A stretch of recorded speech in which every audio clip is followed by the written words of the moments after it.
You are watching Sammy, the Interviewing Toucan, made possible by the Indiana Young Readers Center.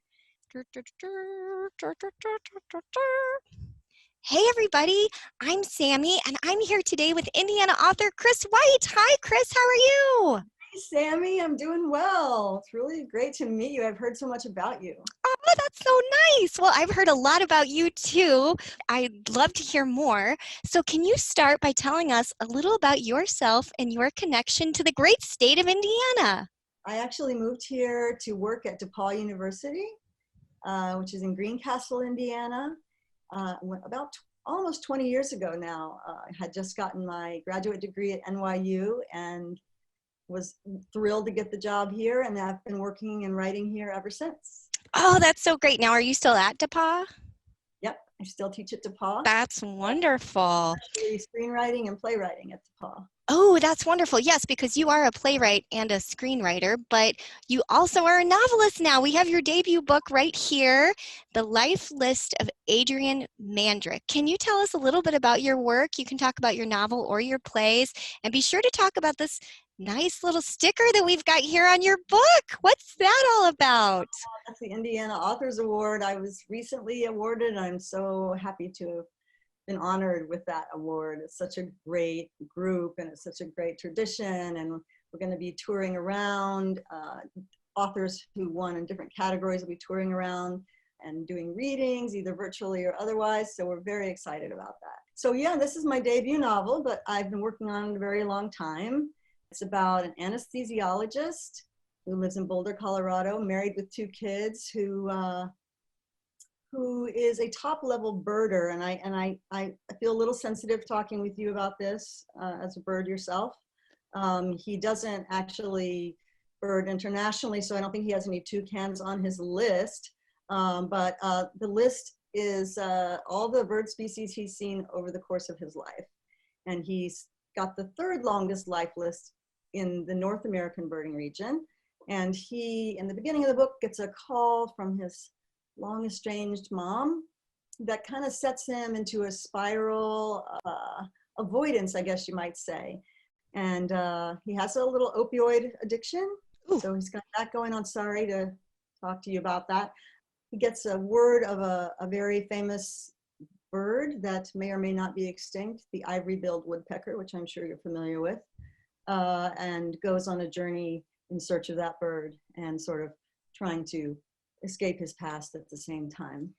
Wow. Now, have you spoken to Phil Hose about birds? He's No, an he's an Indiana author as well, and he has several books about birds, and I believe one of them is about that very woodpecker that you talked about. no, I haven't spoken to him. Yeah, you'll have to look him up. That's so exciting, really interesting.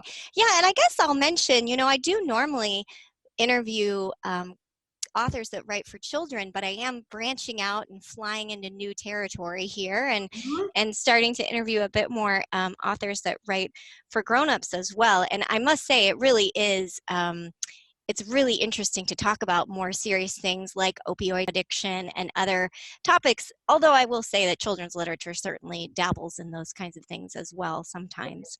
Right. We're not exempt just because we're young. That's No, how it indeed. goes.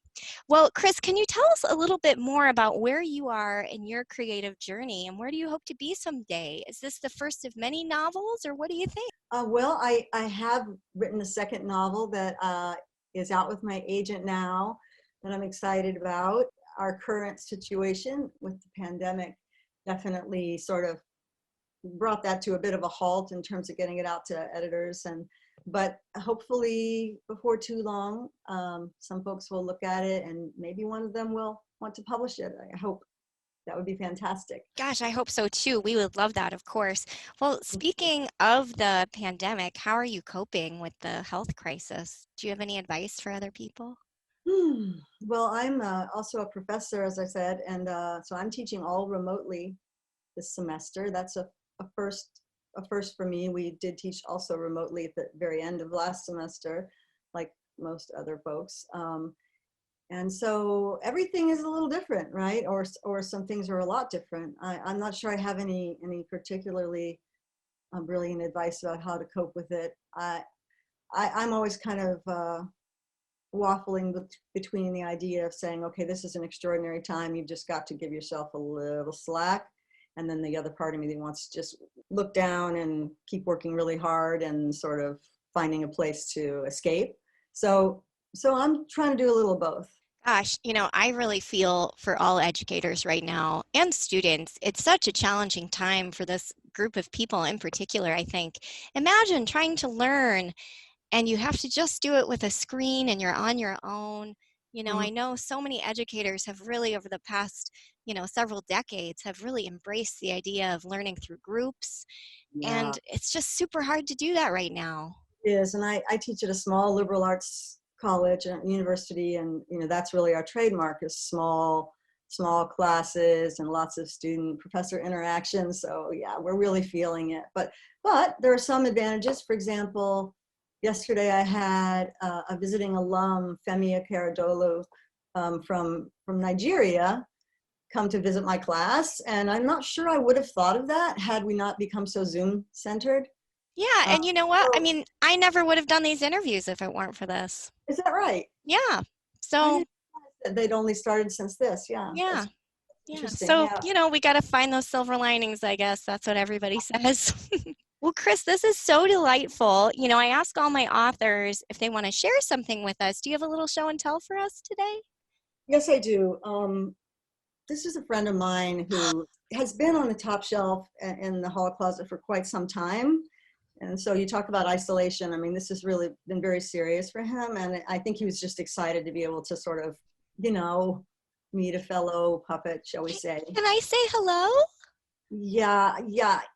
Hey, what's up? I'm not sure what his voice was. I kind of forgot. It's been a really long time since I had a kid this age. What's Like your that. name? What's your name? Yeah, I forgot that too, but don't hold it against me, right?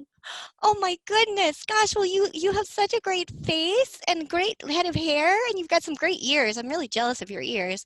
I don't have anything like that. Oh my goodness, it's so nice to see you.